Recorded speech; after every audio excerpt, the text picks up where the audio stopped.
Hello दोस्तों, welcome back my channel. तो हम लोग कर रहे हैं पॉलिटी एनसीईआरटी क्लास 12 का, जिसमें कि आज हम पढ़ेंगे चैप्टर 3। तो इसके पहले चैप्टर 1 और चैप्टर 2 पढ़ा दिया गया है, तो आप लोगों ने अगर नहीं देखा है तो जाकर देख सकते हैं। देखिए, हम लोग यहाँ पर पढ़ते हैं यूपीएससी और पीसीएस के लिए। तो अगर आप इसकी तैयारी कर रहे हैं तो आपको एनसीईआरटी पढ़िए, क्योंकि एनसीईआरटी से बेस मजबूत होता है। तो उसके बाद ही फिर कोई दूसरा किताब पढ़िए, ठीक है। तो चलिए इसको हम शुरू करते हैं। नियोजित विकास की राजनीति, राजनीतिक फैसले और विकास। देखते हैं कैसे इसका इंट्रो है। इस्पात की विश्वव्यापी मांग बढ़ी तो निवेश के लिहाज से उड़ीसा एक महत्वपूर्ण जगह के रूप में उभरा। उड़ीसा में लौह अयस्क का विशाल भंडार था और अभी इसका दोहन बाकी था। उड़ीसा की राज्य सरकार ने लौह अयस्क की इस अप्रत्याशित मांग को भुनाना चाहा। उसने अंतर्राष्ट्रीय इस्पात निर्माताओं और राष्ट्रीय स्तर के इस्पात निर्माताओं के साथ सहमति पत्र पर हस्ताक्षर किए। सरकार सोच रही थी कि इससे राज्य में जरूरी पूंजी निवेश भी हो जाएगा और रोजगार के अवसर भी बड़ी संख्या में सामने आएंगे। लौह अयस्क के ज़्यादातर भंडार उड़ीसा के सर्वाधिक अविकसित इलाकों में है, खासकर इस राज्य के आदिवासी बहुल जिलों में। आदिवासियों को डर है कि अगर यहाँ उद्योग लग गए तो उन्हें अपने घर बार से विस्थापित होना पड़ेगा और आजीविका भी छिन जाएगी। पर्यावरणविदों को इस प्रकार का भय है कि खनन और उद्योग से पर्यावरण प्रदूषित होगा। केंद्र सरकार को लगता है कि अगर उद्योग लगाने की अनुमति नहीं दी गई तो इससे एक बुरी मिसाल कायम होगी और देश में पूंजी निवेश को बाधा पहुंचेगी। इस उदाहरण में कई तरह के हित सक्रिय हैं। क्या आप इन हितों को पहचान सकते हैं? ऊपर के उदाहरण में संघर्ष के अहम बिंदु कौन कौन से हैं? क्या आपको लगता है कि कोई ऐसा बिंदु भी जिस पर सभी पक्ष राजी हो सके? क्या इस मसले को इस भांति सुलझाया जा सकता है कि इससे संबंध सभी हितों को संतुष्ट किया जा सके? आप जैसे इन सवालों को पूछेंगे तो आपके सामने एक बड़ा सवाल उठ खड़ा होगा। उड़ीसा में किस तरह के विकास की ज़रूरत है? दरअसल किस किस ज़रूरत को उड़ीसा की ज़रूरत कहा जाएगा? राजनीतिक टकराव, इन सवालों के जवाब कोई विशेषज्ञ नहीं दे सकता। इस तरह के फैसलों में एक सामाजिक समूह के हितों को दूसरे सामाजिक समूह के हितों की तुलना में तौला जाता है। साथ ही मौजूदा पीढ़ी के हितों और आने वाली पीढ़ी के हितों को भी लाभ हानि की तुला पर मापना पड़ता है। किसी भी लोकतंत्र में ऐसे फैसले जनता द्वारा लिए जाने चाहिए, या कम से कम इन फैसलों पर विशेषज्ञों की स्वीकृति की मुहर जरूर होनी चाहिए। खनन, पर्यावरण और अर्थशास्त्र के विशेषज्ञों की राय जानना महत्वपूर्ण है, लेकिन अंतिम निर्णय निश्चित तौर पर राजनीतिक निर्णय होना चाहिए। जनप्रतिनिधि जनता की भावनाओं को समझते हैं और जनप्रतिनिधियों को ही ऐसे फैसले लेने चाहिए। तो आगे आता है, आज़ादी के बाद अपने देश में ऐसे कई फैसले लिए गए, इनमें से कोई भी फैसला बाकी फैसलों से मुंह फेर कर नहीं लिया जा सकता था। सारे के सारे फैसले आपस में आर्थिक विकास के एक मॉडल या तो कहे कि एक विजन से बंधे हुए थे। लगभग सभी इस बात पर सहमत थे कि भारत के विकास का अर्थ आर्थिक समृद्धि और आर्थिक सामाजिक न्याय दोनों ही है। इस बात पर भी सहमति थी कि इस मामले की व्यवसायी, उद्योगपति और किसानों के भरोसे नहीं छोड़ा जा सकता। सरकार को इस मसले में प्रमुख भूमिका निभानी थी। बहरहाल, आर्थिक समृद्धि हो और सामाजिक न्याय भी मिले, इसे सुनिश्चित करने के लिए सरकार कौन सी भूमिका निभाए, इस सवाल पर मतभेद थे। क्या कोई ऐसा केंद्रीय संगठन जरूरी है जो पूरे देश के लिए योजना बनाए? क्या सरकार को कुछ महत्वपूर्ण उद्योग और व्यवसाय खुद चलाने चाहिए? अगर सामाजिक न्याय आर्थिक समृद्धि की जरूरतों के आड़े आता है तो सूरत में सामाजिक न्याय पर कितना जोर देना उचित होगा? इनमें से प्रत्येक सवाल पर टकराव हुए जो आज तक जारी है। जो फैसले लिए गए उनके राजनीतिक परिणाम सामने आए। इनमें से अधिकतर मसलों पर राजनीतिक रूप से कोई फैसला लेना ही था और इसके लिए राजनीतिक दलों से सलाह मशविरा करना जरूरी था। साथ ही जनता की स्वीकृति भी हासिल करनी थी। इसी कारण भारत की राजनीति को इतिहास को जानने के लिए हमें विकास के कार्यक्रम को पढ़ना जरूरी है। विकास की अवधारणाएं क्या है, देखते हैं। विकास की अवधारणाएं देखिए यहाँ पर। तो आते हैं, देखते हैं। अक्सर इन टकराव के पीछे विकास की धारणाओं का हाथ होता है। उड़ीसा के उदाहरण से हमें पता चलता है कि इतना कह देने भर से बात नहीं बनती है कि हर कोई विकास चाहता है। जनता के विभिन्न तबकों के लिए विकास के अर्थ अलग अलग होते हैं। मिसाल के लिए, इस्पात संयंत्र बैठाने की योजना बना रहे उद्योगपति इस्पात के किसी शहरी उपभोक्ता और इस्पात संयंत्र के लिए प्रस्तावित इलाके में रह रहे किसी आदिवासी के लिए विकास का अर्थ अलग अलग होगा। इस कारण विकास से जुड़ी कोई भी चर्चा विवादों से पूरे नहीं होती।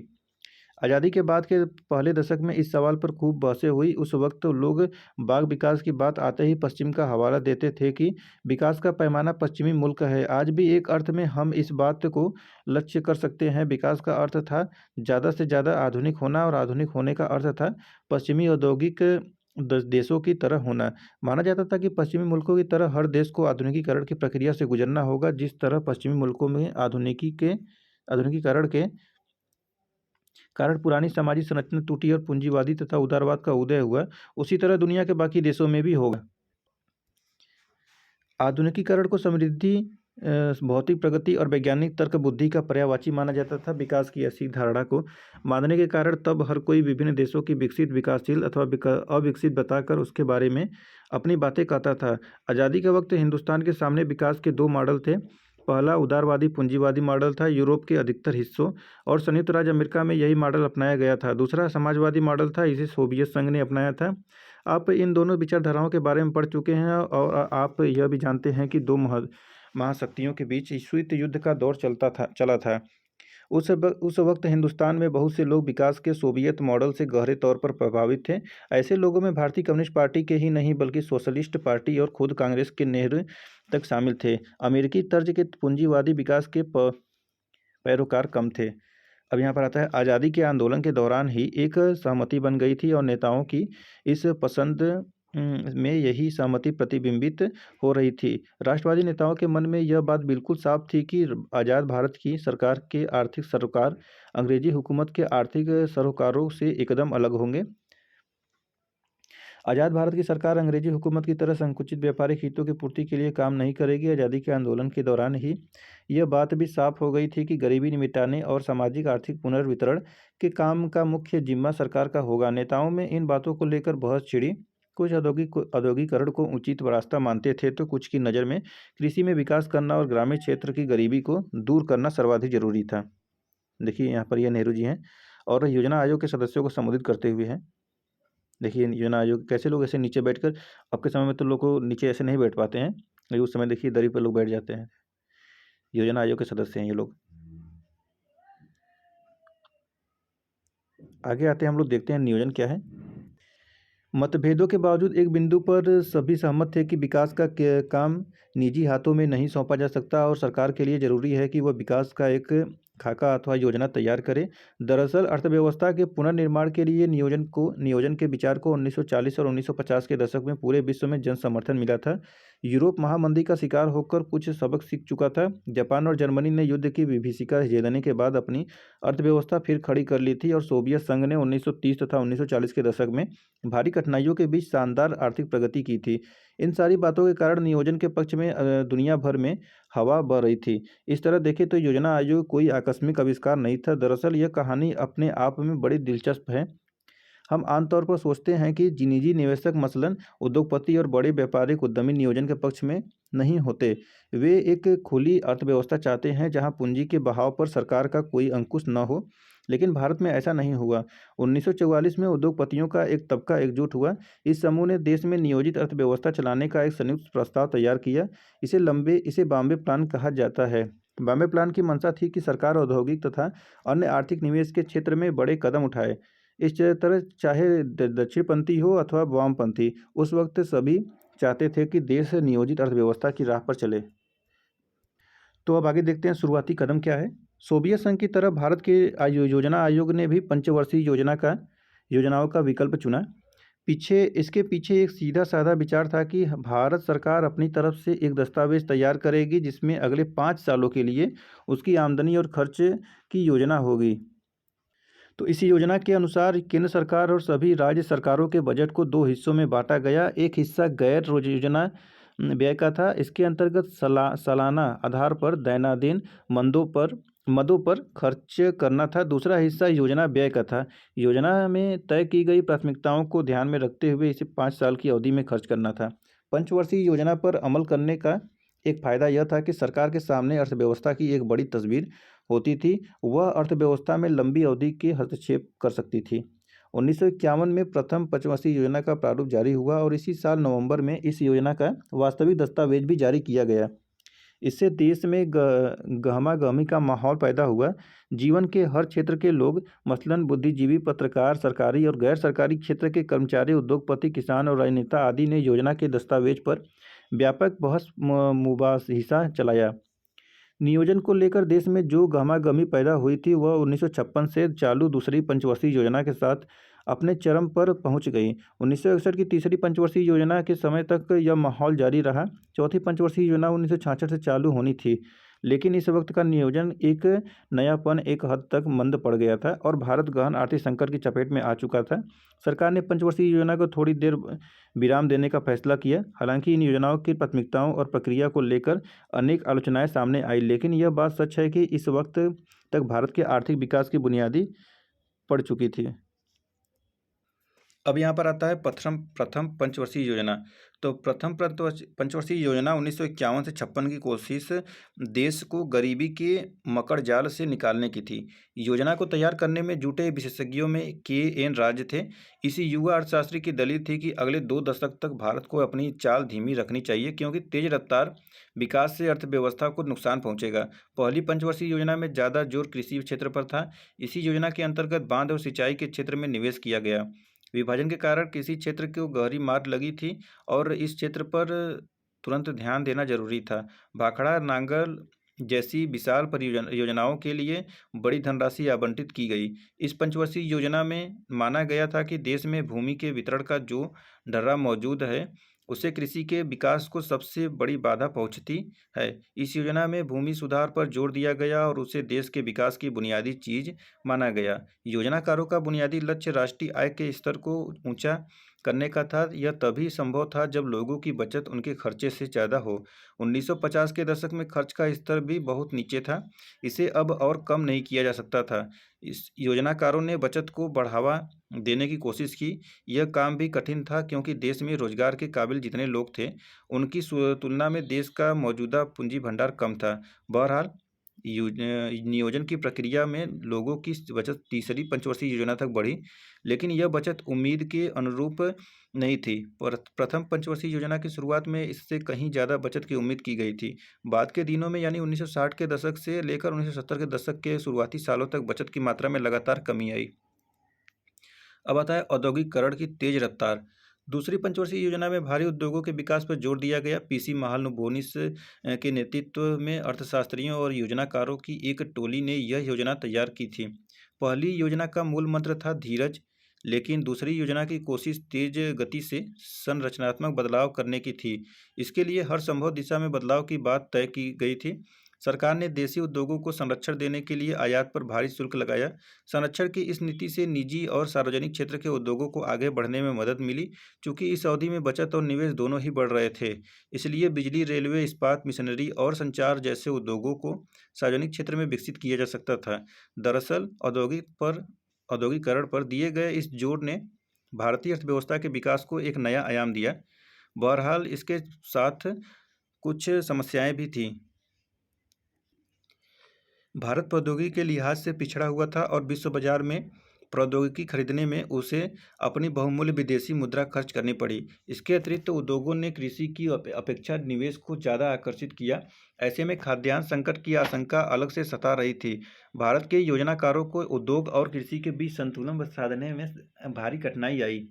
तीसरी पंचवर्षीय योजना दूसरी पंचवर्षीय योजना से कुछ खास अलग नहीं थी। आलोचकों ने ध्यान दिलाया है कि उस समय से योजना की रणनीतियों में सीधे सीधे शहरों की तरफदारी होती नजर आती है। कुछ अन्य लोगों का मानना था कि कृषि की जगह उद्योग को प्राथमिकता देकर गलती की गई। कुछ ऐसे भी लोग थे जो चाहते थे कि भारी उद्योगों की जगह कृषि आधारित उद्योगों पर जोर दिया जाए। आगे बढ़ते हैं हम लोग। तो देखिए, जैसे कि यहाँ पर ये हैं जेसी कुमारप्पा 1892 से 1960। असली नाम जेसी कार्नेलियस, अर्थशास्त्री एवं चार्टर्ड अकाउंटेंट। इंग्लैंड एवं अमेरिका में शिक्षा, महात्मा गांधी के अनुयायी। गांधीवादी आर्थिक नीतियों को लागू करने की कोशिश। इकोनॉमिक ऑफ परमानेंस के लेखक। योजना आयोग के सदस्य के रूप में योजना प्रक्रिया में हिस्सेदारी। देखिए यहाँ पर है विकेंद्रित नियोजन क्या होता है। तो जरूरी नहीं कि हर नियोजन केंद्रीकृत ही हो। ऐसा भी नहीं है कि नियोजन का मतलब हमेशा उद्योगों और बड़ी बड़ी परियोजनाओं से ही लगाया जाए। केरल में विकास और नियोजन के लिए जो रास्ता चुना गया उसे केरल मॉडल कहा जाता है। इस मॉडल में शिक्षा, स्वास्थ्य, भूमि सुधार, कारगर खाद्य वितरण और गरीबी उन्मूलन पर जोर दिया जाता रहा है। केरल में प्रति व्यक्ति आय अपेक्षाकृत कम है और यहाँ औद्योगिक आधार भी तुलनात्मक रूप से कमजोर रहा है। इसके बावजूद केरल में साक्षरता 100% है। आयु प्रत्याशा बड़ी है और वहाँ शिशु मृत्यु दर, मातृ मृत्यु दर, जन्म दर भी कम है। केरल में लोगों को कहीं ज़्यादा चिकित्सा सुविधा मुहैया है। 1987 से 1991 के बीच सरकार ने नव लोकतांत्रिक पहल नाम से अभियान चलाया। इसके अंतर्गत विकास के अभियान चले, जिसमें विज्ञान और पर्यावरण के मामले में 100% साक्षरता का अभियान शामिल है। इन अभियानों की रूपरेखा इस तरह बनाई गई थी कि लोगों को स्वयंसेवी नागरिक संगठनों के माध्यम से विकास की गतिविधियों में सीधे शामिल किया जा सके। केरल में इस बात के भी प्रयास किए गए कि लोग पंचायत, प्रखंड और जिला स्तर की योजनाओं को तैयार करने में शामिल हों। देखिए यहाँ पर पहली और दूसरी पंचवर्षीय योजना के आवंटन का प्रतिशत में दिखाया गया है। रेड कलर से पहली है और नीला कलर से दूसरा है। देखिए जैसे कि पहला में है 15.1 का है, तो ये दिखाया गया कृषि और सामुदायिक विकास है दूसरा का। फिर है देखिए 17% का है सिंचाई और बाढ़, तो 10% दूसरी वाली था नियंत्रण। मतलब देखिए ऐसे कृषि और सामुदायिक विकास में 15% था, दूसरे वाले में 11%। फिर इसमें सिंचाई और बाढ़ पर नियंत्रण के 17% पहले में हुआ था और दूसरे में 10%। उद्योग और खनन में 7.6 और दूसरे वाले में 18.5, यानी उद्योग पर बढ़ा दिया गया। फिर परिवहन और संचार में देखिए 23 पॉइंट और फिर दूसरे वाले में 28 पॉइंट है। और फिर ऊर्जा में 11.1 है पहले में और 8.9 दूसरे पंचवर्षीय योजना में है। फिर सामाजिक सेवाएं, शिक्षा, स्वास्थ्य, आवास के लिए देखिए यहाँ पर है 22.6 और यहाँ पे 19.7 और अन्य में 3%, यहाँ पे 2.1% खर्च किया गया था। देखिए पीसी महालनोबिस है यहाँ पर पीला वाला, 1893 से 1972। अंतर्राष्ट्रीय स्तर के विख्यात वैज्ञानिक एवं सांख्यिकीविद, भारतीय सांख्यिकी संस्थान 1931 के संस्थापक, दूसरी पंचवर्षीय योजना के योजनाकार, तीव्र औद्योगिकरण और सार्वजनिक क्षेत्र की सक्रिय भूमिका के समर्थक। देखिए यहाँ पर है कि बड़े खुशकिस्मत हैं ये लोग जो कि हम जैसे लोग इनके लिए विकास योजना बना रहे हैं योजना आयोग में। फिर योजना आयोग के बारे में है। पिछले साल आपने भारतीय संविधान सिद्धांत और व्यवहार नाम की किताब पढ़ी थी। क्या आप बता सकते हैं कि इसमें योजना आयोग का कोई जिक्र आया था या नहीं? दरअसल योजना आयोग का जिक्र इस किताब में कहीं नहीं है, क्योंकि योजना आयोग संविधान द्वारा स्थापित बाकी आयोगों अथवा दूसरे निकायों की तरह नहीं है। योजना आयोग की स्थापना मार्च 1950 में भारत सरकार ने एक सीधे साधे प्रस्ताव के जरिए की। यह आयोग एक सलाहकार की भूमिका निभाता है और इसकी सिफारिशें तभी प्रभावकारी हो पाती है जब मंत्रिमंडल उन्हें मंजूर करे। जिस प्रस्ताव के जरिए योजना आयोग की स्थापना हुई थी उसमें इसके कार्यों के दायरे का उल्लेख करते हुए कहा गया था, भारत के संविधान में भारत के नागरिकों को कुछ मौलिक अधिकार दिए गए हैं और राज्य के लिए नीति निर्देशक तत्वों का उल्लेख किया गया है। नीति निर्देशक तत्वों के अंतर्गत यह बात विशेष रूप से कही गई है कि राज्य एक ऐसी समाज रचना को बनाते बचाते हुए लोगों की भलाई के लिए प्रयास करेगा जहां राष्ट्रीय जीवन की सभी संस्थाएं सामाजिक, आर्थिक और राजनीतिक न्याय की भावना से अनुप्राणित हो। राज्य अन्य बातों के अतिरिक्त अपनी नीतियों को इस तरह बनाएगा और अमल में लाएगा। यहाँ पे देखिए 3 बातें हैं। पहला है स्त्री और पुरुष सभी नागरिकों को आजीविका के पर्याप्त साधनों का बराबर अधिकार हो। दूसरा है समुदाय के भौतिक संसाधनों की मिल्कियत और नियंत्रण को इस तरह बांटा जाएगा कि उससे सर्वसामान्य की भलाई हो। तीसरा है अर्थव्यवस्था का संचालन इस तरह नहीं किया जाएगा कि धन अथवा उत्पादन के साधन एकाध जगह केंद्रित हो जाए और जन सामान्य की भलाई बाधित हो। देखिए यहाँ पर है नीति आयोग। भारत सरकार ने योजना आयोग के स्थान पर नई संस्थान नीति आयोग राष्ट्रीय भारत परिवर्तन संस्थान की स्थापना की 1 जनवरी 2015 को। तो देखिए इस प्रकार ये चैप्टर समाप्त हो चुका है। यहाँ पे कुछ क्वेश्चन है जो कि आप इसको कर सकते हैं, जैसे कि बॉम्बे प्लान के बारे में निम्नलिखित बयान सही है या नहीं। देखिए यहाँ पे 4 ऑप्शन दिए गए, इसको आप सही से कर सकते हैं, मिला सकते हैं। ठीक है, तो इस प्रकार ये तीसरा चैप्टर समाप्त होता है। तो हम लोग अब नेक्स्ट चैप्टर मिलेंगे जो कि चैप्टर 4 होगा। और चैप्टर 3 का नाम जान लीजिए, नियोजित विकास की राजनीति थी। तो इसको ध्यान से पढ़िए और हम लोग अब फिर मिलेंगे नेक्स्ट चैप्टर में। धन्यवाद।